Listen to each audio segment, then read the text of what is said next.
जी ने मुस्कुराते हुए कृष्ण से पूछा, प्रियतम, ये बताइए कि मनुष्य जो कर्म करता है उसका फल कैसे मिलता है? क्या सचमुच हर कर्म का परिणाम हमें लौट कर मिलता है? कृष्ण ने मधुर स्वर में उत्तर दिया, राधे, संसार कर्मों का बगीचा है। इसे समझाने के लिए मैं तुम्हें एक कहानी सुनाता हूँ। एक बार एक राजा ने अपने 3 मंत्रियों को बुलाया और उन्हें आज्ञा दी कि वे अपने अपने थैले लेकर बगीचे में जाएं और वहां से अच्छे अच्छे फल जमा करें।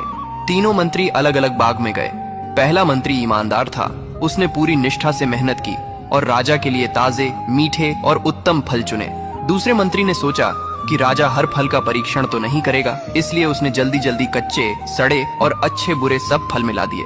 तीसरे मंत्री ने सोचा राजा तो थैला देखकर ही संतुष्ट हो जाएगा, खोलकर कौन देखेगा, इसलिए उसने आलस्य में आकर अपने थैले में सिर्फ घास पत्ते भर लिए।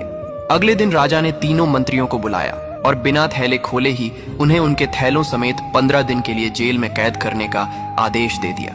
अब वहां खाने के लिए कुछ और नहीं था, केवल वही फल जिनसे थैले भरे थे। पहला मंत्री, जिसने अच्छे अच्छे फल जमा किए थे, वह आनंद से 15 दिन तक खाता रहा। दूसरा मंत्री, जिसने मिश्रित फल भरे थे, कुछ दिन तो अच्छे फल मिले, फिर उसे सड़े हुए फल खाने पड़े और बीमार होकर कष्ट झेलना पड़ा। तीसरा मंत्री, जिसने केवल घास पत्ते भरे थे, भूख से कुछ ही दिनों में प्राण त्याग बैठा।